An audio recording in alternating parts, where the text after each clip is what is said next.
ناظرین السلام علیکم ورحمۃ اللہ وبرکاتہ۔ خلاصہ قرآن مجید کے سلسلے میں آج ہمارا 30واں پارہ ہے، اور جیسا کہ ہم نے کہا تھا کہ 29واں اور 30واں پارہ اس کی جو صورتیں ہیں اپنے سائز میں حجم میں چھوٹی ہیں اور مضامین کے اعتبار سے بہت بڑی صورتیں ہیں۔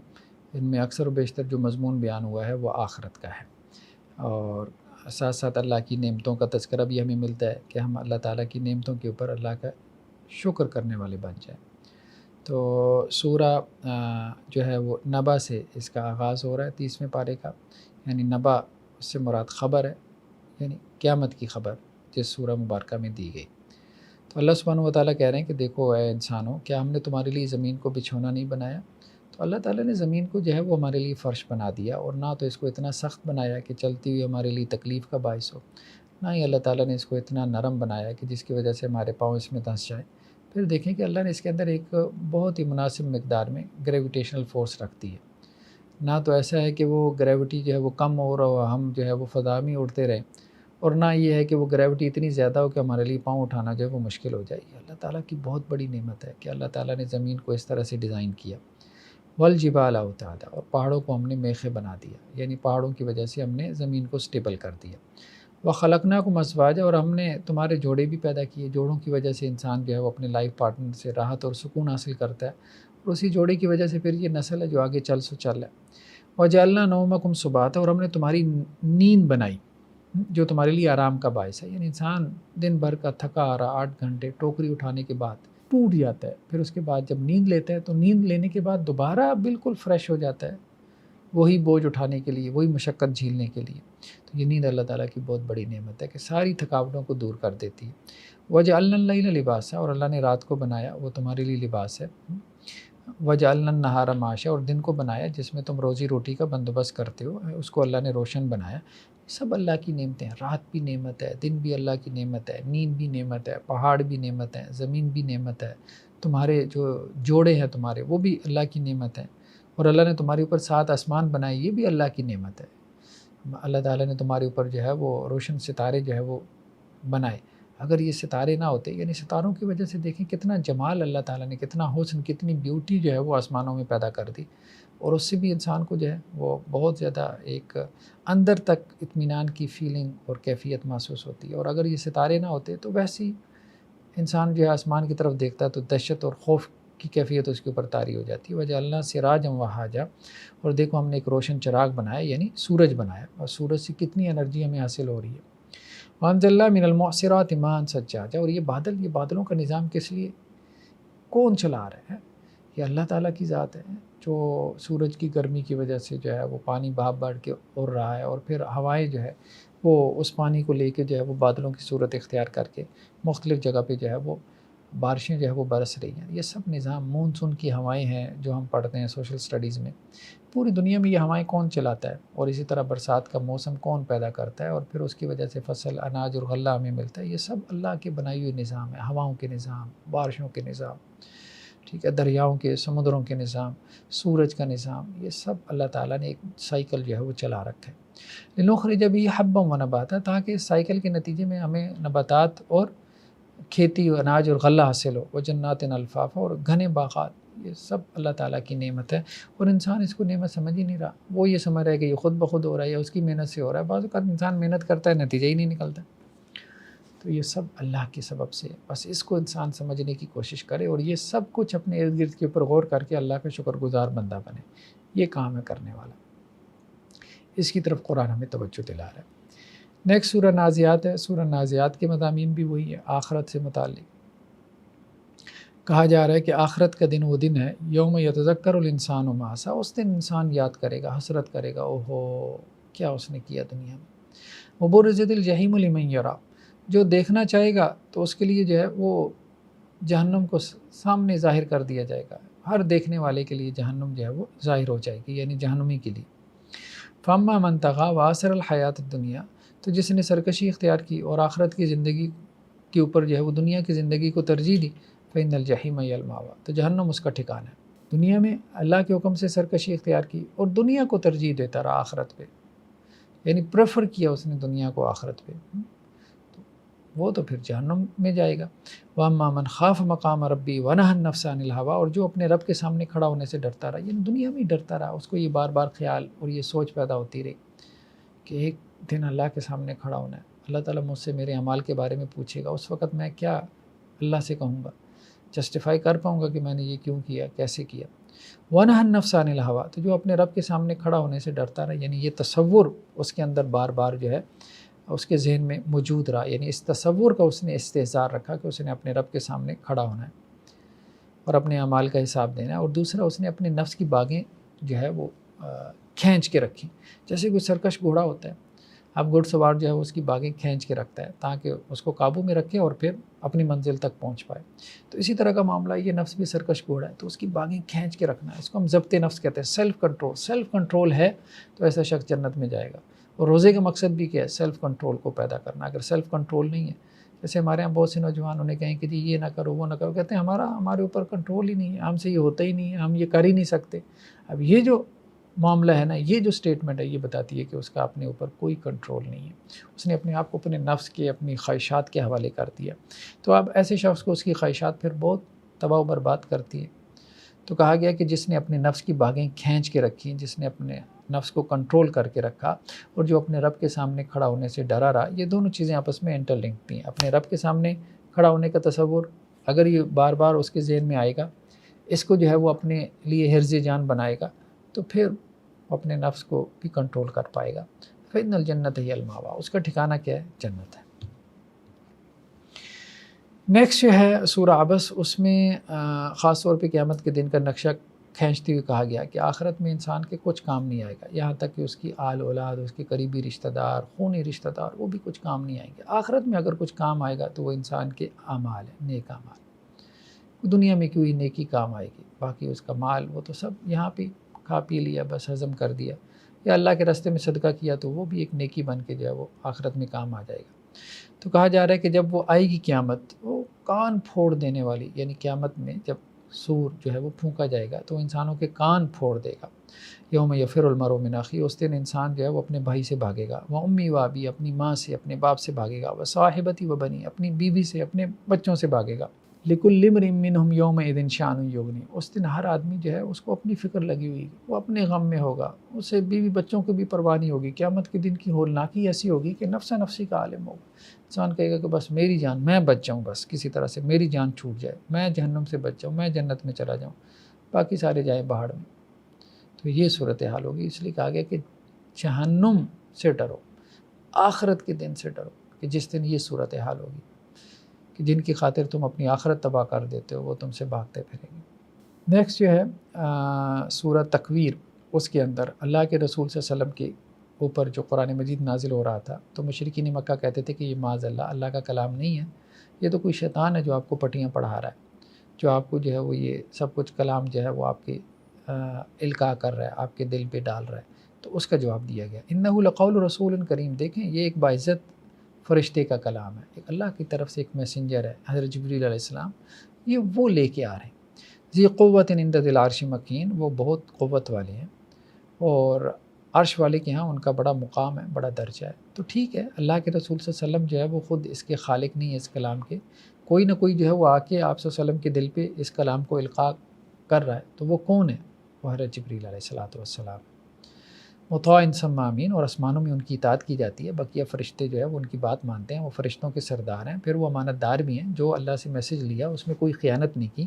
وما صاحبکم بمجنون، اور دیکھو محمد صلی اللہ علیہ وسلم پہ کوئی جنون نہیں ہے، تم یہ کہتے ہو کہ جو محمد صلی اللہ علیہ وسلم کے اوپر کوئی جن آ گیا اور وہ آپ کی زبان سے گفتگو کرتا ہے، معاذ اللہ ثم معاذ اللہ، وَلَقَدْ رَآهُ بِالْأُفُقِ الْمُبِينِ، اور آپ صلی اللہ علیہ وسلم نے حضرت جبریل کو دیکھا بھی ہے، ٹھیک ہے، ایسا نہیں ہے، آپ صلی اللہ علیہ وسلم کی جو ہے یہ سند کنیکٹڈ ہے کہ آپ نے حضرت جبریل کو دیکھا، ان سے ملاقات کی اور ان سے اللہ کا کلام لیا، اور حضرت جبریل نے اللہ کے رسول صلی اللہ علیہ وسلم سے لیا۔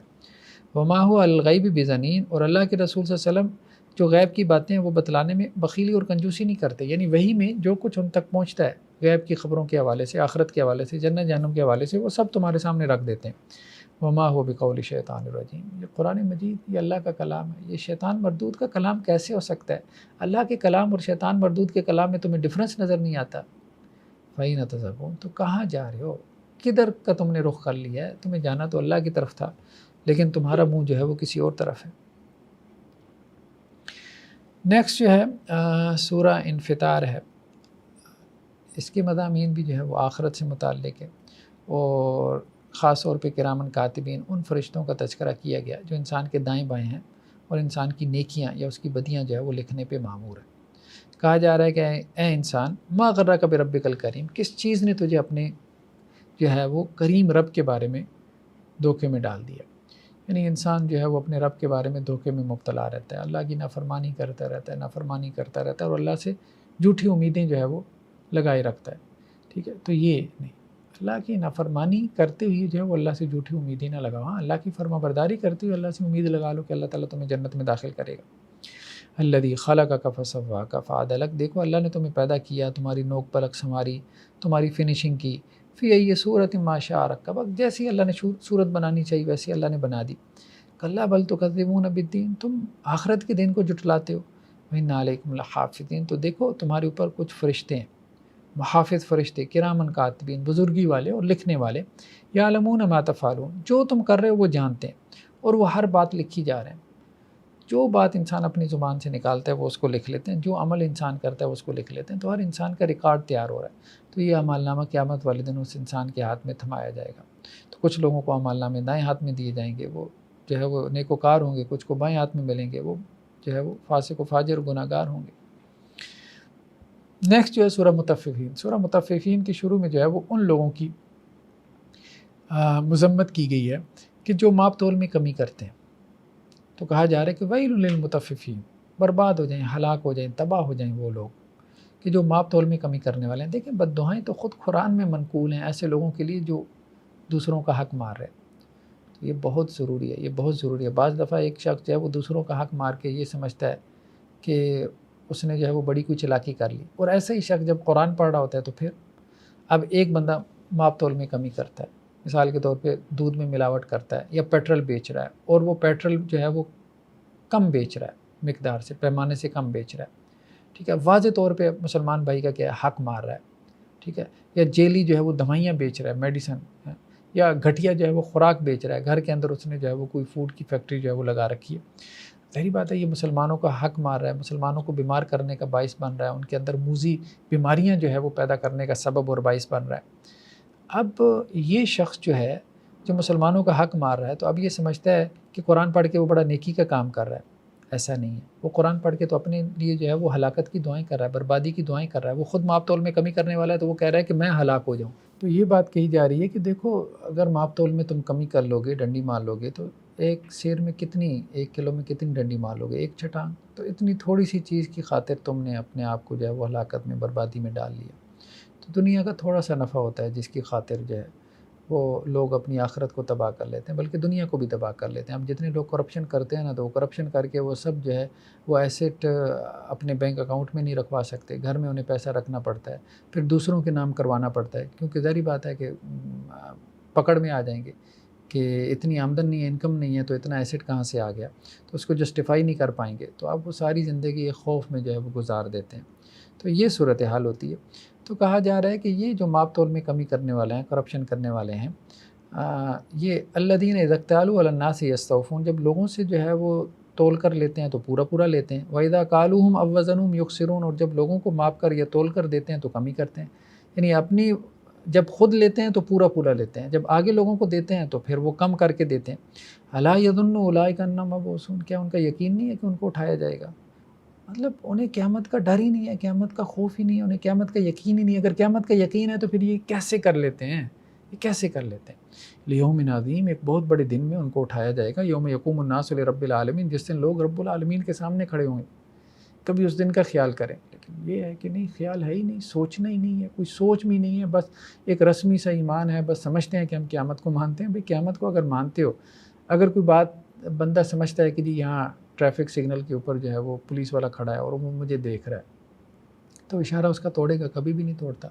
ایک انسان جب سمجھتا ہے کہ یہ آگ ہے، اس میں ہاتھ ڈالوں گا تو جھلس جائے گا، تو اس آگ میں ہاتھ ڈالتا ہے؟ نہیں ڈالتا۔ انسان کو پتہ ہے کہ جی یہ زہر ہے، اس کو پھانک لوں گا تو مر جاؤں گا، وہ پھانکتا ہے؟ کبھی بھی نہیں پھانکتا۔ تو یہ صورتحال ہے نا۔ تو اسی طرح اگر وہ آخرت پہ یقین رکھتا ہے، آخرت پہ ایمان رکھتا ہے اور سمجھتا ہے کہ یہ اگر اپنے مسلمان بھائی کا حق مارا، غصب کیا، رشوت لی، سود کھایا، یا کسی کا مال میں جو ہے وہ ملاوٹ کی، یا مال جو ہے وہ کم کر کے بیچا، یا گھٹیا مال بیچا اور قیمت جو ہے وہ پوری لے لی، اور اب اپنے مسلمان بھائی کو جو ہے وہ اپنے مال کے عیب کے بارے میں نہیں بتایا، تو اب کیا یہ سمجھتا ہے آخرت میں کوئی اس کو پوچھنے والا نہیں ہے؟ یہی سمجھتا ہے، تبھی تو یہ سب کچھ کر رہا ہے، حرکتیں کر رہا ہے۔ تو یہ قرآن کا انداز بہت جھنجھوڑنے والا ہے۔ نیکسٹ جو ہے وہ سورہ انشقاق ہے۔ سورہ انشقاق کا آغاز جو ہے وہ ایک بڑے ہی یونیورسل ٹروتھ سے ہوتا ہے کہ دنیا کی زندگی مشقت سے بھری پڑی ہے۔ یہاں انسان دنیا میں صحیح بات یہ ہے کہ تھکنے کے لیے آیا، تھک جاتا ہے۔ اللہ تعالیٰ نے یہاں پہ جو آسائش رکھی ہے وہ وقتی اور عارضی ہے۔ تو کہا جا رہا ہے کہ اے انسان انک کادح الی ربک قدحا فملاقی، بے شک تو محنت پہ محنت کر کے، مشقت پہ مشقت جھیل کے اپنے رب سے ملاقات کرنے والا ہے۔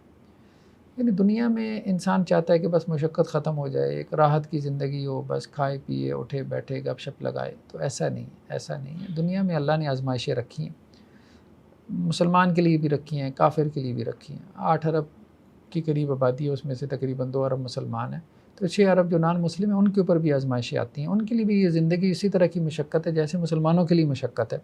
جاپانیز بھی اسی طرح جو ہے وہ محنت کرتے ہیں، چائنیز بھی اسی طرح سے محنت کرتے ہیں اپنا مطلب گزر بسر کرنے کے لیے، جیسے پاکستانیوں کو یا سعودیز کو کرنی پڑتی۔ اللہ نے زندگی کو ایسے ہی بنایا۔ تو اس لیے انسان یہ جو سوچتا رہتا ہے نا کہ اچھا یہ کام ختم ہو جائے، وہ کام سمیٹ لوں تو پھر میں دین کا کام کروں گا، پھر میں نمازیں شروع کروں گا، پھر میں جو ہے وہ دین کے لیے وقت نکالوں گا، تو یہ کبھی نہیں ہونے والا۔ یہ کام کرتے کرتے انسانوں نے جو ہے وہ مر جانا ہے، دنیا سے چلے جانا ہے، کام کبھی ختم نہیں ہوتے۔ فَأَمَّا مَنْ أُوتِيَ كِتَابَهُ بِيَمِينِهِ فَسَوْفَ يُحَاسَبُ حِسَابًا يَسِيرًا، تو جس کو تو اللہ سبحانہ وتعالیٰ نے اس کا اعمال نامہ جو ہے وہ دائیں ہاتھ میں دیا تو اس کا حساب آسان لیا جائے گا۔ آسان حساب کیا ہے کہ اللہ تعالیٰ اس کا اعمال نامہ دیکھے اور کہیں کہ جا میرے بندے، یہ آسان حساب ہے۔ اور جس سے جو ہے وہ پوچھ لیا گیا ہے، جیسا کہ حدیث میں آتا ہے کہ جس سے اللہ نے پوچھ لیا کہ ہاں بھائی یہ کیوں کیا، بس وہ سمجھے کہ وہ تو پھنس گیا۔ وَيَنْقَلِبُ إِلَىٰ أَهْلِهِ مَسْرُورًا، اور جس کو اللہ تعالیٰ اعمال نامہ جو ہے وہ اس کے دائیں ہاتھ میں دیں گے اور اس کا آسان حساب لیا جائے گا، تو وہ اپنے گھر والوں کی طرف واپس آئے گا اعمال نامہ لے کے بڑی خوشی خوشی کہ میں جو ہے نا وہ پاس ہو گیا ہوں۔ جیسے دنیا میں بچہ جو ہے وہ اپنے پیرنٹس کو بتاتا ہے بڑی خوشی سے کہ جی میں پاس ہو گیا۔ اللہ تعالیٰ ہمیں ان لوگوں میں کرے جنہیں اعمال نامہ دائیں ہاتھ میں دیا جائے گا۔ وَأَمَّا مَنْ أُوتِيَ كِتَابَهُ وَرَاءَ ظَهْرِهِ، اور جس کو اس کا اعمال نامہ اس کی پیٹھ پیچھے سے دیا گیا، فَسَوْفَ يَدْعُو ثُبُورًا، یعنی یہ گناہ گار ہوگا، یہ ناکام ہوگا، نامراد ہوگا، تو وہ تو موت کو پکارے گا، وہ تو کہے گا کہ جہنم میں جانے سے بہتر ہے کہ میں مر ہی جاؤں۔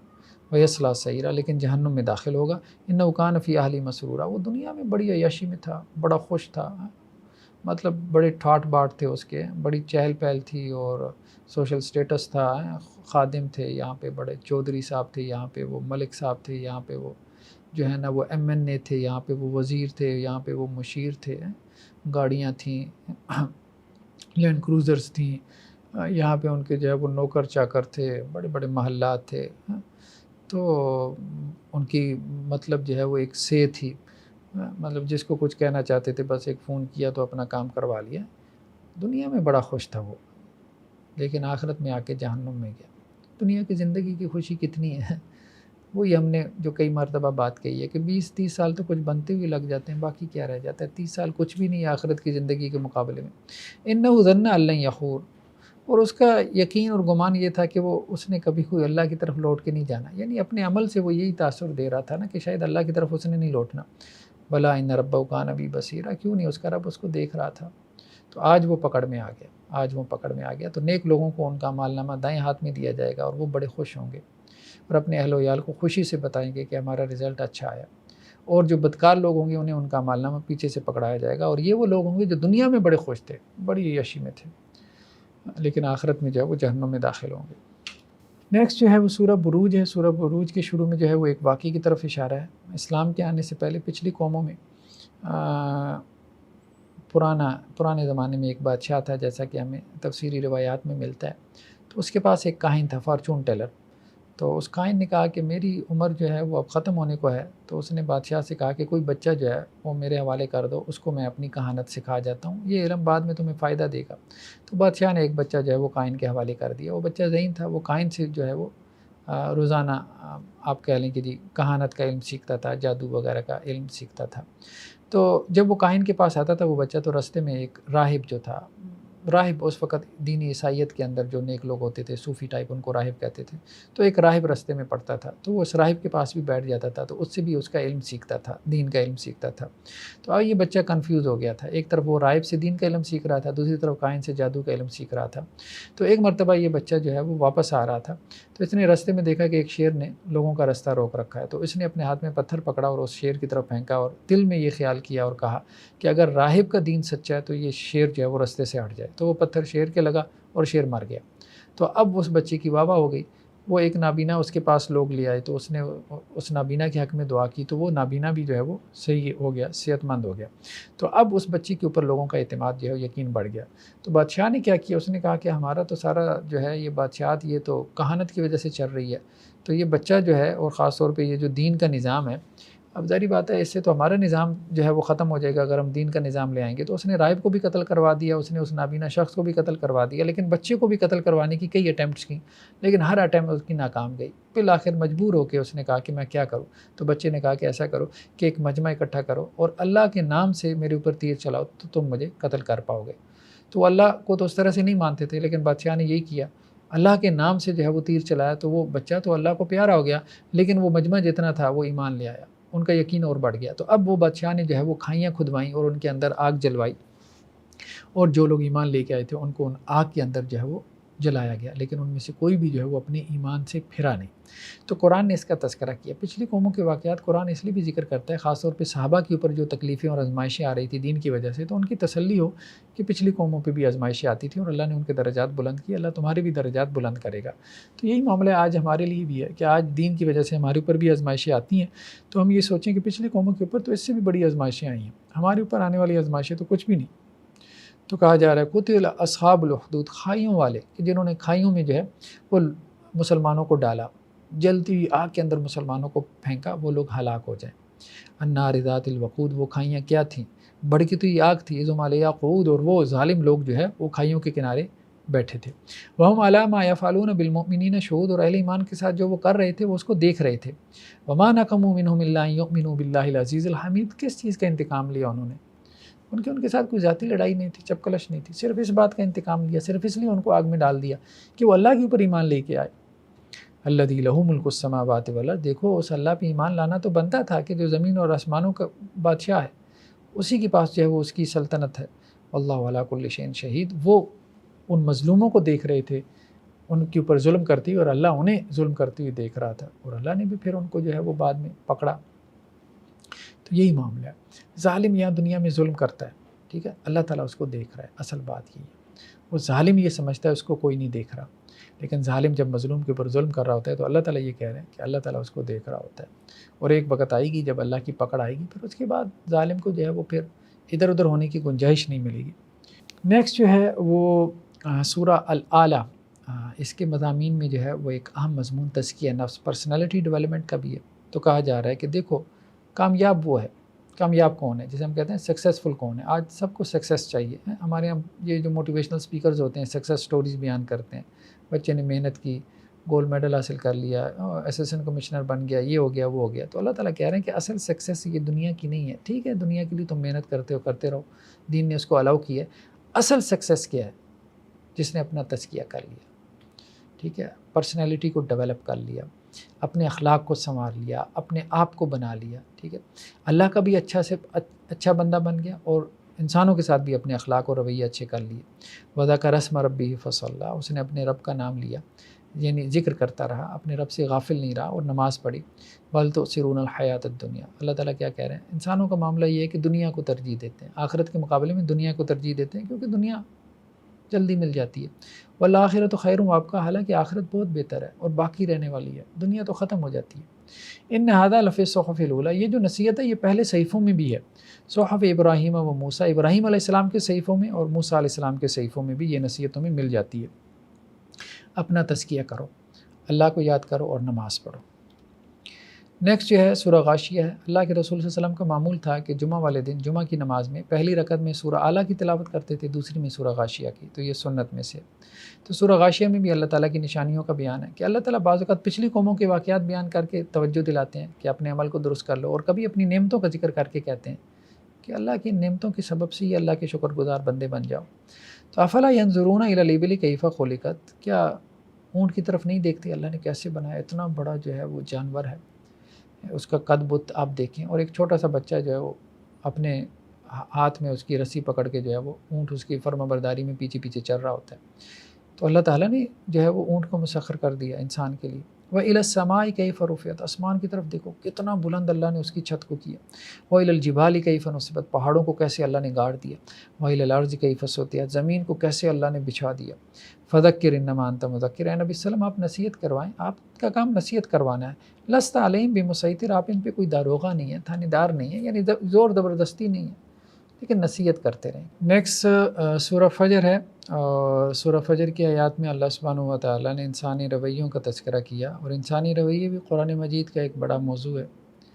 تو اللہ تعالیٰ یہ کہہ رہے ہیں کہ فَأَمَّا الْإِنسَانُ إِذَا مَا ابْتَلَاهُ رَبُّهُ، جب اللہ تعالیٰ انسان کو کسی آزمائش میں مبتلا کر دیتا ہے، اور کس طرح سے آزمائش میں مبتلا کرتا ہے، فَأَكْرَمَهُ وَنَعَّمَهُ، کہ اللہ تعالیٰ اس پہ اکرام کرتا ہے اور اس کو خوب نعمتیں دیتا ہے۔ فَيَقُولُ رَبِّي أَكْرَمَنِ، تو اب بندہ کہتا ہے کہ میرے رب نے میرے اوپر جو ہے وہ بڑا اکرام کیا، مجھے بڑی عزت بخشی، اللہ کی میرے اوپر بڑی مہربانی ہے۔ تو اللہ تعالیٰ دو طرح سے آزماتے ہیں نا، دے کر بھی آزماتے ہیں اور لے کر بھی آزماتے ہیں۔ تو جب اللہ تعالیٰ دے کر آزماتے ہیں تو اس وقت انسان بڑا خوش ہوتا ہے۔ وَأَمَّا إِذَا مَا ابْتَلَاهُ فَقَدَرَ عَلَيْهِ رِزْقَهُ، اور جب اللہ تعالیٰ اس کو اس طرح سے آزمائش میں مبتلا کرتے ہیں کہ اس کا رزق اس پہ تنگ کر دیتے ہیں، یعنی اس سے کچھ لے لیتے ہیں۔ فَيَقُولُ رَبِّي أَهَانَنِ، تو اب کیا کہتا ہے کہ میرے رب نے مجھے ذلیل و رسوا کر دیا۔ تو یہ بھی ایک ایٹیچیوڈ آپ کو انسانوں میں ملے گا کہ ملتا رہے تو خوش ہیں، نہ ملے تو آپ جو ہے وہ ناراض ہیں۔ تو اللہ تعالیٰ کہہ رہے ہیں کہ یہ ٹھیک نہیں ہے۔ بعض اوقات آپ کے ملازم بھی آپ جب تک ان کا کرتے رہتے ہیں، یعنی اضافی طور پہ، تو وہ آپ سے خوش رہتے ہیں، اور جب کبھی آپ اضافی نہ کر سکیں، جو ان کی سیلری ہے بس وہی ان کو دے دیں، تو وہ پھر جو ہے نا وہ آپ سے موڈ بنائے رکھتے ہیں۔ تو اسی طرح کا معاملہ انسان کا بھی ہے کہ اللہ تعالیٰ جو ہے وہ جب رزق تنگ کر دیتا ہے، کھینچ تان کے اس کو رزق دیتا ہے، تو اس وقت وہ شکوے شکایات شروع کر دیتا ہے، اور جب اللہ تعالیٰ اس کو نوازتے رہتے ہیں تو اس وقت وہ بڑا خوش رہتا ہے۔ تو اللہ تعالیٰ کہتے ہیں کہ نہیں، ہر حال میں اللہ تعالیٰ کی رضا پہ جو ہے وہ راضی رہو۔ جب اللہ تعالیٰ نے دیا تو اس وقت خوش تھے، جب اللہ نے تھوڑی دوسری طرح کی آزمائش ڈالی تو اب ایک امتحان میں تو ہو، ایک ٹیسٹ تو ہے تمہارا، اللہ نے تمہیں آزمانا تو ہے، تو اب اس میں پورے اتر کے دکھاؤ۔ نیکسٹ جو ہے سورہ بلد کی آیات ہیں، جس میں اللہ تعالیٰ اپنی نعمتوں کا تذکرہ کر رہے ہیں، اور نعمتیں جتلا کے اللہ تعالیٰ کہتے ہیں کہ اللہ کے شکر گزار بندے بنو۔ تو اللہ قرآن مجید کا بہت بڑا موضوع کہ اللہ کا شکر ادا کرو، شکر ادا کرو۔ اور قرآن بار بار کہتا ہے کہ بہت تھوڑے ہیں جو کہ اللہ کا شکر ادا کرتے ہیں، اور طرح طرح قرآن متوجہ کرتا ہے کہ بس شکر شکر شکر۔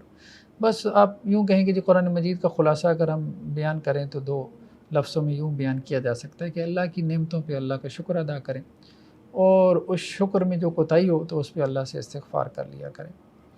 الم نجعل لہ عینین ولسانا وشفتین وہدیناہ النجدین، دیکھو اے انسانوں، ہم نے تمہاری دو آنکھیں بنائیں، زبان بنائی، تمہارے دو ہونٹ بنائے، اور ہم نے تمہاری رہنمائی کی، دو رستے تمہیں دکھا دیے، خیر کا رستہ، شر کا رستہ۔ فلاقتحم العقبہ، لیکن انسان کا معاملہ کیا ہے، وہ گھاٹی کو عبور نہیں کر سکا۔ تمہیں کیا معلوم کہ کون سی گھاٹی ہے جس کو انسان نے عبور کرنا ہے، کون سی گھاٹی اس نے پار کرنی ہے۔ فک و رقبہ ہے، کسی گردن کو جو ہے وہ چھڑا دینا، کسی غلام کو آزاد کروا دینا۔ او اطعام فی یوم ذی مسغبہ، یا بو کے دن کھانا کھلا دینا، جس دن خود جو ہے وہ جان کے لالے پڑے ہوں، خود آپ کے پاس جو ہے وہ کھانے کو نہیں ہے، جیب میں ہاتھ ڈالتے ہیں تو آپ کہتے ہیں یار اچھا جیب میں تو اتنی ہے کہ جس سے جو ہے وہ اپنی بیوی بچوں کی ضرورت پوری ہو، اب اس میں سے بھی کچھ غریب مسکین کے اوپر خرچ کر دے۔ ایک تو یہ ہے نا کہ تنگی نہیں ہے، کشادگی ہے، پھر اللہ کے راستے میں خرچ کر رہا ہے، اور ایک یہ ہے کہ تنگی ہے، ہاتھ تنگ ہے، پھر بھی خرچ کر رہا ہے۔ تو یہ وہ گھاٹی ہے جس کو انسان عبور نہیں کر پاتا، اور جو اس کو عبور کر لے تو وہ پھر اس نے جو ہے وہ بہت بڑا رستہ جو ہے وہ طے کر لیا، اللہ کی قربت کی بہت سی منزلیں جو ہے وہ اس نے پا لی۔ یتیم ذا مقربہ، اور اسی طرح وہ یتیم کے اوپر جو کہ قرابت دار بھی ہے اس کو کھانا نہیں کھلاتا۔ او مسکین ذا متربہ، یا مسکین کو جو کہ مٹی میں رل رہا ہے اس کے اوپر وہ خرچ نہیں کرتا۔ تو جو مسکین کے اوپر خرچ کرے، جو یتیم جو رشتہ دار ہے اس کے اوپر خرچ کرے، جو خود تنگ دست ہو اور پھر بھوکے کو کھانا کھلائے، اور جو کسی غلام کو آزاد کروا دے، تو یہ وہ ہے جس نے جو ہے وہ بڑی بڑی گھاٹیوں کو عبور کر لیا، اور اللہ کی قربت کی جو منزلیں ہیں وہ اس نے طے کر لیں۔ جیسے حضرات صوفیاء کہتے ہیں کہ جی سلوک کی منزلیں طے کرنا، وہ سلوک کی منزلیں مطلب اس طرح سے تھوڑی طے ہوتی ہیں کہ آنکھیں بند کر کے جو ہے وہ آپ آسمانوں کی سیر کرنا شروع کر دیں۔ وہ سلوک کی منزلیں تو یہ خدمت خلق کے ذریعے سے طے ہوں گی۔ باہر فیلڈ میں نکلیں، میدان میں نکلیں، لوگوں کے کام آئیں۔ لوگوں کے کسی بھی طرح سے کام آئیں، تو انشاءاللہ سے اللہ کی قربت کی منزلیں جتنی تیزی سے آپ طے کریں گے اتنی تیزی سے آپ گھر میں بیٹھے میڈیٹیشن کر کے نہیں طے کر سکتے۔ نیکسٹ جو ہے وہ سورہ شمس، اس کے اندر جو ہے وہ تزکیہ نفس کا بیان ہے، جو قرآن مجید کا ایک بڑا موضوع ہے، اور قرآن کہہ رہا ہے کہ قد افلح من زکا۔ دیکھو کامیاب کون ہے؟ کامیاب وہ ہے، سکسیسفل وہ ہے کہ جس نے اپنا تزکیہ کر لیا، یعنی اپنی روح کا جو ہے وہ تزکیہ کر لیا۔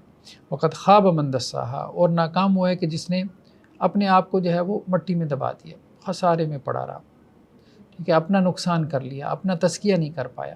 دیکھیں نا، بہت سے لوگ ہیں جو اپنے آپ کو سنبھال لیتے ہیں، جیسے والدین بھی اپنی اولاد کے بارے میں کہتے ہیں کہ دیکھیں ہمارے فلاں بچے نے بڑے اچھے وقت میں اپنے آپ کو سنبھال لیا، اور دوسرا ہے وہ اپنے آپ کو سنبھالتا ہی نہیں ہے۔ تو یہی ہے تزکیہ نفس کون کرتا ہے؟ وہی بندہ جو اپنے آپ کو سنبھال لیتا ہے، سیلف کنٹرول، ٹھیک ہے، اور دوسرا وہ جو اپنے آپ کو چھوڑ دیتا ہے حالات کے اوپر، اپنی خواہشات کے اوپر، وہ اپنے آپ کو تباہ کر لیتا ہے، اپنی دنیا بھی اپنی آخرت بھی برباد کر لیتا ہے۔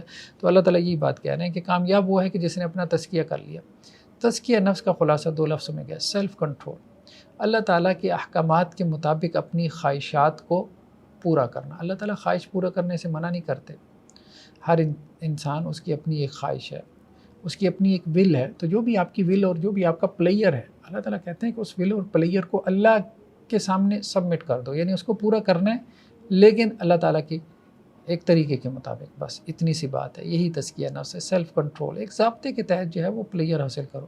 ضابطے سے نکل کے اگر پلیئر حاصل کرو گے تو اپنی دنیا بھی تباہ کرو گے، آخرت بھی برباد کرو گے۔ یہ ایسی ہے کہ جیسے 24 گھنٹے جو ہے وہ گیمیں کھیلنے میں لگا ہے، ٹھیک ہے سپورٹس الاؤ ہے، کوئی حرج نہیں ہے، لیکن 24 گھنٹے ہر وقت کھیل ہی کھیل ذہن پہ سوار ہے، تو ظاہری بات ہے کہ یہ ایک ایب نارمل ایٹیچیوڈ ہے۔ ضرورت کے تحت سوشل میڈیا استعمال کر لیا، کوئی حرج نہیں، لیکن اسکرین ٹائم اتنا زیادہ ہو گیا، اس کی ایڈکشن بن گئی، ٹھیک ہے، تو اب ظاہری بات ہے کہ وہ ایک ایب نارمل ایٹیچیوڈ ہے، وہ انسان کے لیے جو ہے وہ پرابلمٹک ہے۔ تو انسان جس نے اپنا تزکیہ کر لیا تو وہ کامیاب ہے، اور جس نے جو ہے وہ اپنے آپ کو خاک میں دبا دیا، مٹی میں ملا دیا، تو وہ ناکام اور نامراد ہے۔ نیکسٹ جو ہے سورہ مبارکہ کے اندر اللہ سبحانہ و تعالیٰ یہ کہہ رہے ہیں کہ صدقہ جو ہے وہ جنت کے راستے کو آسان کرتا ہے، اللہ کے راستے میں خرچ کرتے رہو، جنت کی راہیں کھلتی چلی جائیں گی۔ اور بخل اور کنجوسی جو ہے یہ جہنم کی راہ پہ انسان کو ڈال دیتا ہے۔ تو یہ 2 رویے ہیں، ایک رویہ وہ ہے کہ جس میں انسان خرچ کرنے والا ہے، تو انشاءاللہ اس کے لیے جنت کے راستے آسان ہوں گے، خدمت خلق کرنے والے کے لیے جنت کے راستے آسان کر دیے جاتے ہیں۔ اور دوسرا وہ بخیل اور کنجوس آدمی ہے، اپنے اوپر بھی خرچ نہیں کرتا، بیوی بچوں پہ بھی خرچ نہیں کرتا، ہر وقت جو ہے وہ جوڑ کے رکھتا رہتا ہے، گنتا رہتا ہے، اب اتنے ہو گیا، اب اتنے ہو گئے، ٹھیک ہے، تو اس کے لیے جہنم کا راستہ آسان ہو جاتا ہے۔ تو اللہ تعالیٰ یہ کہہ رہے ہیں کہ جس نے اللہ کے راستے میں دیا اور تقوی اختیار کیا، اور جس نے نیکی کی تصدیق کی، فَسَنُيَسِّرُ لِلْيُسْرَىٰ، تو ہم اس کے لیے جو ہے وہ اس کے راستے کو، جنت کے راستے کو آسان کر دیں گے۔ اور جس نے بخل کیا اور اللہ سے بے پرواہی اختیار کی، وَكَذَّبَ بِالْحُسْنَىٰ، اور جس نے نیک بات کو جھٹلا دیا، فَسَنُيَسِّرُ لِلْعُسْرَىٰ، تو ہم اس کے لیے جو سختی ہے وہ ہم اس کے لیے جو ہے وہ آسان کر دیں گے، یعنی جہنم کا راستہ اس کے لیے آسان ہو جائے گا۔ نیکسٹ چند صورتوں کے بعد سورہ قدر کا تذکرہ ہے، جس میں لیلۃ القدر کا بیان ہے۔ اللہ کے رسول صلی اللہ علیہ وسلم نے فرمایا کہ رمضان کے آخری عشرے میں طاق راتوں میں، یعنی 21ویں، 23ویں، 25ویں، 27ویں اور 29ویں، ان 5 راتوں میں جو ہے وہ لیلۃ القدر کی رات کو تلاش کرو۔ اور قرآن یہ کہتا ہے کہ لیلۃ القدر جو ہے وہ 1000 مہینے سے بہتر ہے۔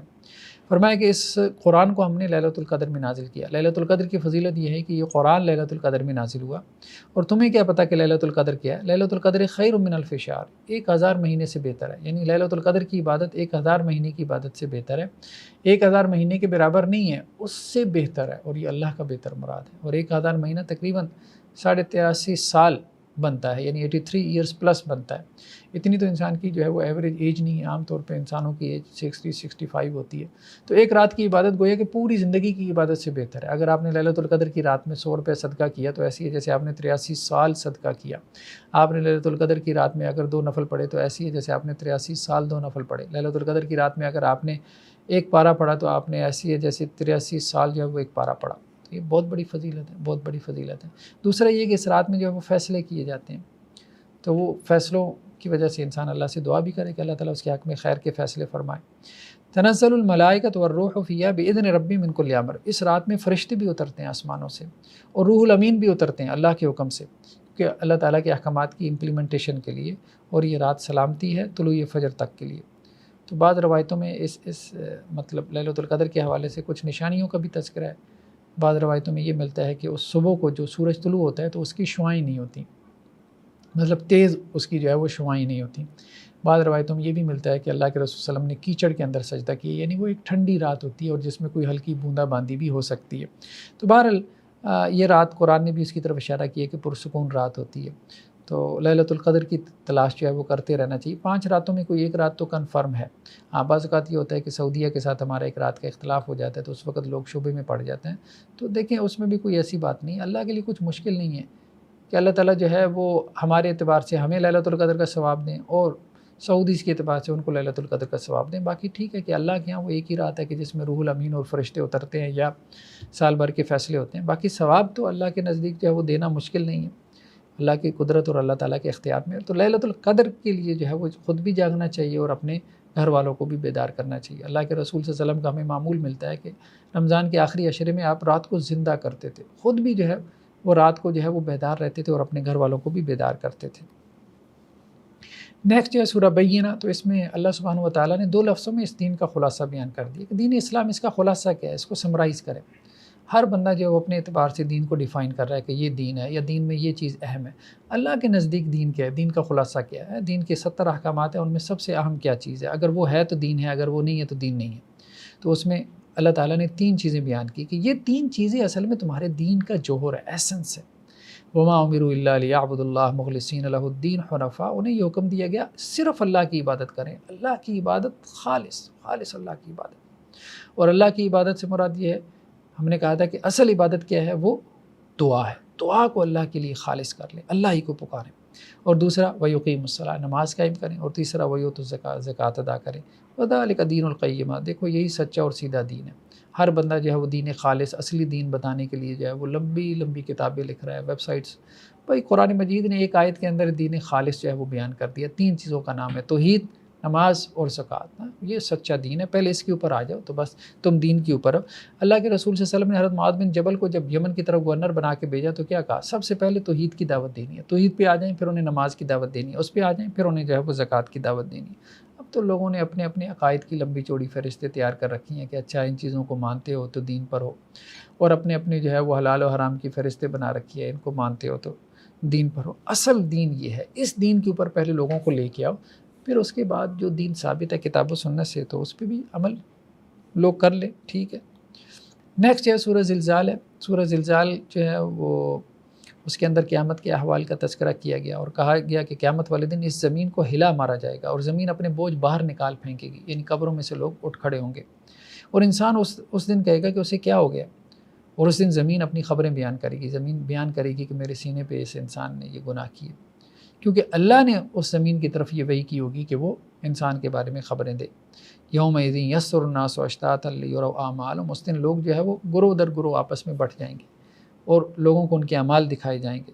فمن یعمل مثقال ذرۃ خیرا یرہ، جو کوئی ذرے کے برابر کسی نے نیکی کی ہوگی، چھوٹی سی نیکی بھی اگر آپ نے کی ہے نا، راستے سے کوئی پتھر دائیں بائیں کر دیا، آپ تو اس کو بھول گئے، وہ اس کے اعمال نامے میں لکھی ہوگی قیامت والے دن۔ ومن یعمل مثقال ذرۃ شرا یرہ، اور جس نے چھوٹا سا گناہ بھی کیا ہوگا وہ بھی وہ اپنے اعمال نامے میں دیکھ لے گا۔ تو قیامت والے دن جو ہے وہ ہر چیز انسان اپنے اعمال نامے میں دیکھ لے گا، تو بس قیامت والے دن سے انسان کو ڈرتے رہنا چاہیے اور اس سے ڈر کی وجہ سے اپنے اعمال کو درست کرتے رہنا چاہیے۔ نیکسٹ جو سورہ ہے سورہ عادیات، اس میں انسان کی ناشکری کا بیان ہے۔ کہا جا رہا ہے کہ گھوڑوں کو دیکھو، گھوڑوں کی قسمیں اٹھا کے اللہ تعالیٰ کہہ رہے ہیں کہ ہانپنے والے گھوڑے جو اپنے سم جو ہے اپنے پاؤں جب زمین کے اوپر مارتے ہیں تو چنگاریاں نکالتے ہیں، اور صبح کے وقت جو ہے وہ چھاپا مارتے ہیں۔ صبح کے وقت عام طور پہ عربوں میں کیا تھا، لوٹ مار کرتے تھے یا جنگ و جدال ہوتا تھا، تو صبح کے وقت غارت گری کرتے تھے اور اپنا جو گھوڑا جو ہے وہ دشمن کے لشکر کے بیچوں بیچ لے کے چلے جاتے تھے۔ تو وہ گھوڑوں کو کیا کرتے ہیں، لشکر کے بیچوں بیچ جو ہے وہ دشمن کی فوج میں لے کے گھس جاتے ہیں۔ اب وہ گھوڑا جو ہے وہ اپنے مالک کا اتنا وفادار ہے کہ اپنے مالک کی خاطر جو ہے وہ اپنی جان داؤ پہ لگا دیتا ہے۔ حالانکہ انسان نے گھوڑے کو پیدا نہیں کیا، صرف اس کو دوا دارو کا بندوبست کرتا ہے، اس کے چارے کا انتظام کرتا ہے۔ تو انسان کا تو اللہ تعالیٰ خالق ہے، لیکن انسان اپنے رب کا اتنا فرما بردار نہیں ہے جتنا گھوڑا اپنے مالک کا فرما بردار ہے۔ ان الانسان لربہ لکنود، بے شک انسان اپنے رب کا بہت ہی ناشکر ہے۔ وانہ علی ذلک لشہید، اور وہ اس پہ گواہ بھی ہے۔ بہت دفعہ آپ دیکھیں گے انسان کہہ رہا ہوتا ہے یار بس اللہ کا شکر ادا نہیں کرتے ہم، اللہ کی بڑی نعمتیں۔ وانہ لحب الخیر لشدید، انسان جو ہے وہ مال کی محبت میں بہت سخت ہے۔ افلا یعلم اذا بعثر ما فی القبور، کہ اس کو نہیں پتہ کہ جب قبروں میں سے جو ہے وہ قبروں کو تلپٹ کر دیا جائے گا، اور جو کچھ قبروں میں سے ہے وہ یعنی مردوں کو باہر نکال دیا جائے گا، اور جو کچھ سینوں میں ہے وہ بھی سامنے جو ہے وہ لا کر حاضر کر دیا جائے گا۔ ان ربہم بہم یومئذ لخبیر، بے شک تمہارا رب اس دن سے بہت باخبر ہے۔ تو وہی آخرت سے ڈرایا جا رہا ہے کہ آخرت سے کیا انسان جو ہے وہ غافل ہے، کیا آخرت پہ اس کا ایمان نہیں ہے؟ جب قبروں کو تلپٹ کر کے انسانوں کو کھڑا کیا جائے گا، ان کے سینوں میں جو بھید ہیں، جو راز دفن ہیں، وہ بھی نکال باہر کیے جائیں گے، اور اپنے رب کے سامنے کھڑے ہو کے انہیں اپنے اعمال کا جواب دہ ہونا پڑے گا۔ تو اس دن سے ڈرتی ہوئی انسان آج اللہ کا شکر ادا کرے، اللہ کی نعمتوں پہ شکر ادا کرنے والا بن جائے۔ نیکسٹ جو صورتوں میں سے سورہ عصر ہے، بہت ہی مختصر سی صورت ہے، لیکن آپ یوں کہیں کہ اس میں قرآن مجید کا جو ایک میسیج ہے، جو پیغام ہے، اس کو سمرائز کر دیا گیا، اس کا خلاصہ بیان کر دیا گیا۔ تو والعصر ان الانسان لفی خسر، زمانے کی قسم تمام انسان خسارے میں ہے، سب انسان گھاٹے میں پڑے۔ ہاں ایکسیپشن ہے، کون سے انسان گھاٹے میں نہیں ہے؟ الا الذین آمنوا وعملوا الصالحات وتواصوا بالحق وتواصوا بالصبر، سوائے ان لوگوں کے جو ایمان لے کے آئے، جنہوں نے نیک عمل کیے۔ ایمان بہت ضروری ہے، پھر اس کے بعد نیک عمل، عمل صالح بہت ضروری ہے۔ وتواصوا بالحق، دوسروں کو نصیحت کرنا، نیک عمل خود بھی کرنا ہے، دوسروں کو اس نیک عمل کی نصیحت بھی کرنی ہے، پریچ کرنا ہے، تبلیغ کرنی ہے، یہ بھی۔ وتواصوا بالصبر، اب جب آپ تبلیغ کا کام کرتے ہیں، امر بالمعروف نہی عن المنکر کا کام کرتے ہیں، تو ظاہری بات ہے کہ لوگوں کا رسپانس مختلف طرح سے آتا ہے، کچھ لوگ اپریشیٹ کرتے ہیں اور کچھ لوگ آپ کو برا بھلا بھی کہتے ہیں، اب اس پہ صبر کرنا ہے۔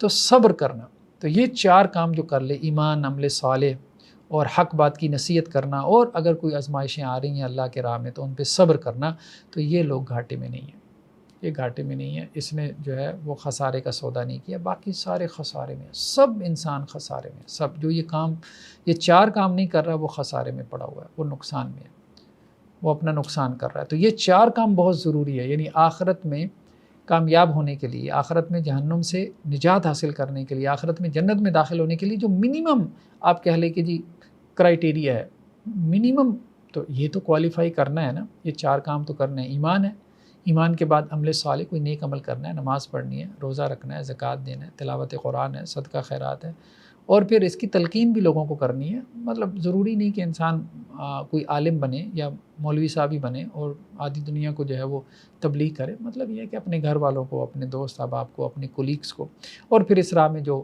آزمائشیں آتی ہیں تو ان پہ صبر بھی کرنا ہے۔ تو یہ بہت ضروری ہے آخرت میں کامیابی کے لیے، یہ کم از کم معیار، منیمم لیول ہے۔ نیکسٹ جو سورہ کوثر ہے، اس میں حوض کوثر کا بیان ہے۔ اللہ کے رسول صلی اللہ علیہ وسلم کو ایک نہر عطا کی جائے گی جس کا پانی دودھ کی طرح سفید ہوگا، شہد کی طرح میٹھا ہوگا، اور اس کے جو آبخورے ہوں گے وہ ستاروں کی مانند ہوں گے۔ تو اللہ کے رسول صلی اللہ علیہ وسلم فرماتے ہیں کہ قیامت والے دن میرے امتی آئیں گے اور میں انہیں حوض کوثر سے جام بھر بھر کے پلاؤں گا۔ ہاں کچھ لوگ ایسے ہوں گے جو میری طرف آنا چاہیں گے، فرشتے ان کو روکیں گے، میں کہوں گا یہ میرے امتی ہیں، لیکن فرشتے کہیں گے کہ اللہ کے رسول صلی اللہ علیہ وسلم آپ کے جانے کے بعد انہوں نے دین میں بدعات، نئی نئی چیزیں ایجاد کر لی، انوویشنز، نئی نئی کاموں کو دین بنا لیا تھا۔ تو اللہ کے رسول صلی اللہ علیہ وسلم فرمائیں گے ان کو پرے کرو، ان کا مجھ سے کوئی تعلق نہیں ہے۔ تو بدعتی آدمی جو ہے اللہ کے رسول صلی اللہ علیہ وسلم کا امتی ہونے کے باوجود قیامت والے دن آپ کی شفاعت تو کجا، آپ صلی اللہ علیہ وسلم کے ہاتھ سے وہ جام، حوض کوثر کا جام پینے سے جو ہے وہ محروم ہو جائے گا۔ تو بدعت جو ہے وہ بہت بڑی محرومی ہے۔ تو دین میں بدعت، اس سے بچتے رہنا چاہیے۔ جو اللہ کے رسول صلی اللہ علیہ وسلم نے کیا سنت اعمال، بس وہی ہمارے لیے کافی ہیں، بہت کافی ہیں ہمارے لیے۔ انا اعطیناک الکوثر، اے نبی صلی اللہ علیہ وسلم ہم نے آپ کو نہر کوثر عطا فرمائی۔ فصلی لربک وانحر، آپ اپنے رب کے لیے نماز پڑھیں، قربانی کریں۔ ان شانئک ھو الابتر، بے شک آپ کا جو دشمن ہے وہی بے اولاد رہے گا، کیونکہ اللہ کے رسول صلی اللہ علیہ وسلم کے نرینہ اولاد نہیں تھی، آپ کے نرینہ اولاد ہوئی تو بچپن میں ہی بچے فوت ہو گئے تھے، قاسم، عبداللہ۔ تو اسی طرح سے دو اور بچوں کے نام آتے ہیں، طیب، طاہر، اگرچہ اختلاف ہے کہ وہ دو تھے یا ایک ہی کے دو نام تھے، لیکن بہرحال آپ صلی اللہ علیہ وسلم کی نرینہ اولاد جو ہے وہ بچپن میں فوت ہو گئی، تو اس پہ جو ہے وہ کافر بڑی بغلیں بجاتے تھے۔ تو کہا جا رہا ہے کہ آپ کے جو دشمن ہیں وہ بے اولاد رہیں گے۔ اللہ کے رسول صلی اللہ علیہ وسلم کی جو نسبت ہے، آج بھی ہم دیکھتے ہیں کہ آپ صلی اللہ علیہ وسلم کی نسبت سے سید جو ہے، جو فیملی، اگرچہ بہت سارے لوگ ایسے بھی ہیں کہ جنہوں نے جھوٹی جو ہے وہ نسبتیں آپ صلی اللہ علیہ وسلم کی طرف منسوب کر رکھی ہیں، لیکن بہت سے ایسے بھی ہیں کہ جن کی سچی نسبتیں ثابت ہیں۔ تو آپ صلی اللہ علیہ وسلم کا خاندان آج بھی باقی ہے، آپ صلی اللہ علیہ وسلم کی نسل آج بھی باقی ہے، لیکن آپ کے دشمنوں کی نسل کو کوئی جانتا ہی نہیں۔ قرآن مجید کی آخری آیات یہ 3 قل ہم ان کو کہتے ہیں. ایک سورہ اخلاص ہے قل هو اللہ احد، پھر سورہ فلق ہے قل اعوذ برب الفلق، پھر سورہ الناس ہے قل اعوذ برب الناس. اللہ کے رسول صلی اللہ علیہ وسلم کا معمول تھا کہ رات سونے سے پہلے آپ ان تینوں صورتوں کی 3 مرتبہ تلاوت کرتے تھے اور اپنے ہاتھوں میں پھونک مار کے پورے جسم پہ مل لیتے تھے. بلکہ ام المومنین حضرت عائشہ رضی اللہ عنہا کہتی ہیں کہ آپ صلی اللہ علیہ وسلم کا یہ بھی معمول تھا کہ جب آپ بیمار ہوتے تھے تو سورہ فلق اور سورہ الناس کی تلاوت کر کے اپنے جسم پہ پھونکتے تھے، اور جب آپ کی طبیعت زیادہ خراب ہوتی تھی تو میں پڑھ کے آپ صلی اللہ علیہ وسلم کے اوپر جو ہے وہ پھونکا کرتی تھی. تو گویا بیماری کے اندر جو ہے یہ صورتیں ایک مجرب وظیفہ ہے یا نسخہ ہے بیماری سے شفا حاصل کرنے کے لیے. پھر سورہ اخلاص ہے جو توحید کا بیان ہے. اللہ کے رسول صلی اللہ علیہ وسلم کی حدیث ہے کہ اس کو ثلث القرآن کہا گیا، یعنی 1/3 آف دی قرآن، کیونکہ قرآن کے 3 بڑے موضوعات ہیں نا، توحید، رسالت اور آخرت. تو 1/3 قرآن جو ہے وہ اس میں آ گیا، یعنی قرآن کے مضامین اس میں آ گیا.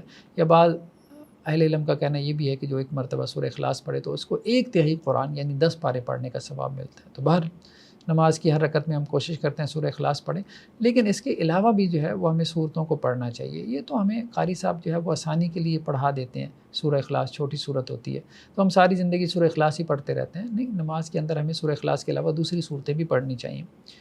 تو اللہ سبحانہ و تعالیٰ کیا کہہ رہے ہیں؟ قل هو اللہ احد، کہہ دیجئے کہ اللہ ایک ہے، اللہ الصمد، اللہ جو ہے وہ بے نیاز ہے، سب اس کے محتاج ہیں، وہ کسی کا محتاج نہیں. لم یلد ولم یولد، نہ اس کا کوئی باپ ہے نہ اس کی کوئی اولاد ہے. ولم یکن لہ کفوا احد، اور نہ ہی کوئی اس کا ہمسر ہے، کوئی اس کا پارٹنر نہیں ہے. ٹھیک ہے، تو جن لوگوں نے اللہ کا بیٹا بنا لیا وہ بھی اللہ کے اوپر جھوٹ گڑھ رہے ہیں، اور جنہوں نے اللہ کا پارٹنر، اللہ کا شریک بنا لیا، جیسے کوئی بزنس پارٹنر ہوتا ہے تو اسی طرح اللہ کی اتھارٹی میں اللہ کا پارٹنر بنا لیتے ہیں کہ جی اللہ نے اپنے اختیارات ان میں تقسیم کر دیے. یہ بھی اللہ کے اوپر جھوٹ گڑھ رہے ہیں، یہ بھی اللہ کے اوپر جھوٹ باندھ رہے ہیں. ایسا نہیں، بالکل بھی نہیں. نیکسٹ جو ہے وہ سورہ فلق ہے. سورہ فلق میں حاسدین کے شر سے، دنیا میں بہت سے لوگ ہوتے ہیں، آپ کے رشتہ داروں میں بھی جب آپ کو اللہ تعالیٰ اپنی نعمتوں سے نوازتے ہیں، آپ کچھ آگے نکل جاتے ہیں تو بہت سے لوگ جو پیچھے رہ جاتے ہیں وہ آپ سے حسد کرنا شروع ہو جاتے ہیں، جلنا اور کوڑنا شروع ہو جاتے ہیں. تو ایسے لوگوں سے جو ہے وہ پناہ مانگی گئی ہے. پھر ان میں سے کچھ ایسے ہوتے ہیں جن کا حسد بڑھ جائے تو وہ تعویذ گنڈا کرنے پہ بھی آ جاتے ہیں. تو تعویذ گنڈے کے علاج کے لیے بھی سورہ فلق اور سورہ الناس جو ہے وہ تجویز کی جاتی ہے. تو کہا جا رہا ہے کہ اے نبی صلی اللہ علیہ وسلم آپ کہہ دیں اعوذ برب الفلق، میں پناہ مانگتا ہوں صبح کے رب کی، من شر ما خلق، ہر چیز کے شر سے جو اللہ نے پیدا کی. بہت جامع کلمات ہیں، بہت کمپریہنسو ورڈز ہیں. ہر چیز کا شر جو اللہ نے پیدا کی ہے اس میں جو شر ہے اس شر سے میں اللہ کی پناہ میں آتا ہوں. ومن شر غاسق اذا وقب، اور اندھیری رات کے تاریکی کے شر سے جب کہ وہ چھا جائے. کیونکہ عام طور پہ یہ جو برے اعمال ہیں، جادو ٹونے کے، تعویذ گنڈے کے، رات کی تاریکی میں کیے جاتے ہیں. ومن شر النفاثات فی العقد، اور اسی طرح تعویذ گنڈے کے اوپر، گانٹھوں کے اوپر پڑھ کے پھونکے مارنے والیاں، ان کے شر سے. ومن شر حاسد اذا حسد، اور حاسد کے شر سے جب کہ وہ حسد کرنے لگے. اسی طرح سورہ الناس ہے قل اعوذ برب الناس، میں تمام جہانوں کے، تمام انسانوں کے رب کی پناہ مانگتا ہوں. وہ انسانوں کا رب بھی ہے، کریٹر بھی ہے، پالنے والا بھی ہے، رازق بھی ہے، ملک الناس، بادشاہ بھی ہے، الہ الناس، ان کا معبود بھی ہے، یعنی عبادت بھی اسی کے لائق ہے. من شر الوسواس الخناس، وسوسہ ڈالنے والے اور دبک جانے والے کی جو ہے وہ شر سے. اللہ کے رسول صلی اللہ علیہ وسلم کی حدیث ہے کہ شیطان جو ہے وہ انسان کے قلب کے اوپر جیسے تھوتنی لگا کے بیٹھا رہتا ہے، پھونکے مارتا رہتا ہے، انسان کو وسوسے ڈالے، برے خیالات ڈالے، اس طرف لے کے جائے، ادھر لے کے جائے. بہت دفعہ انسان کے اندر کوئی خواہش پیدا ہو رہی ہوتی ہے، انسان چاہ رہا ہوتا ہے کہ نہیں میں اس خواہش کی تکمیل نہ کروں، اس برائی کی طرف نہ جاؤں، لیکن اسے سمجھ نہیں آ رہی ہوتی کہ یہ کہاں سے پیدا ہو رہی ہے. شیطان کی طرف سے بھی آ رہی ہوتی ہے، انسان کے نفس کی طرف سے بھی آ رہی ہوتی ہے، بعض اوقات شیطان کی طرف سے بھی آ رہی ہوتی ہے. اگر شیطان کی طرف سے آ رہی ہے تو پھر ذکر اذکار کرے. آپ صلی اللہ علیہ وسلم فرمایا کہ جب تک انسان اللہ کی یاد میں رہتا ہے تو اس وقت تک شیطان دبکا رہتا ہے، اور جیسے انسان اللہ کی یاد سے غافل ہو جاتا ہے تو پھر وہ پھونکے مارنا شروع ہو جاتا ہے.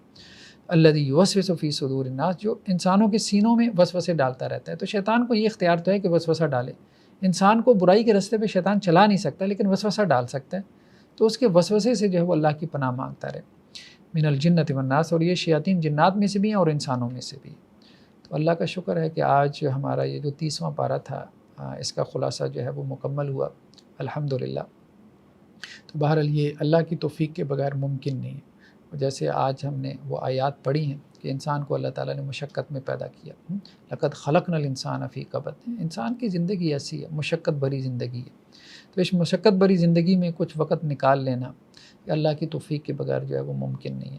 تو اللہ سے بس دعا ہے کہ اللہ تعالیٰ جو ہے وہ ہماری اس نیکی کو قبول کرے، ٹوٹی پھوٹی عبادت کو قبول کرے، اور مزید ہمیں جو ہے وہ اس بات کی توفیق دے کہ ہم قرآن کی خدمت کر سکیں، قرآن کی درس و تدریس کے حوالے سے اپنے اوقات کار کو جو ہے وہ کچھ ہم فارغ کر سکیں اپنے آپ کو، تو بہرحال فارغ کرنا پڑتا ہے۔ اس دنیا میں انسان جو ہے وہ فارغ نہیں ہے، مطلب دنیا کے کام کاج جو ہے وہ چلتے رہتے ہیں، تو اس کے لیے وقت نکالنا پڑتا ہے۔ تو بہرحال قرآن کے ساتھ ایک تعلق قائم کریں، تو ہم کوشش کریں گے کہ ہم پورا قرآن مجید بھی جو ہے کسی طرح اس کو بھی جو ہے وہ ہم گزاریں، مطلب اس طرح سے اس کی بھی جو ہے وہ ریکارڈنگ وغیرہ کروائیں، تاکہ جو لوگ قرآن کے ساتھ اپنا تعلق قائم کرنا چاہتے ہیں تو ان کے لیے ایک کانٹینٹ جو ہے وہ میسر آ سکے۔ تو بس اللہ سے دعا کریں کہ اللہ تعالیٰ اللہم اجعل القرآن العظیم ربیع قلوبنا وجلاء احزاننا ونور صدورنا وذہاب ہمومنا وغمومنا، رسول اللہ علیہ وسلم کی دعاؤں میں سے، یا اللہ کہ اس قرآن مجید کو ہمارے سینوں کی بہار بنا دیں، یا اللہ اس کو جو ہے وہ ہمارے غموں ہماری پریشانیوں کو دور کرنے کا ذریعہ بنا دیں، یا اللہ اسے جو ہے اس قرآن کو ہماری جو بلندی، ہماری جو رفعتیں ہیں ان کا سبب بنا دیں۔ تو اللہ تعالیٰ جو ہے وہ اس قرآن کو آخرت میں ہمارے لیے حجت بنائے، جیسا کہ حدیث میں آتا ہے نا کہ یہ قرآن تمہارے خلاف حجت ہوگا یا تمہارے حق میں حجت ہوگا، تو اللہ اسے ہمارے حق میں حجت بنائے۔ جزاکم اللہ خیر، والسلام علیکم ورحمۃ اللہ وبرکاتہ۔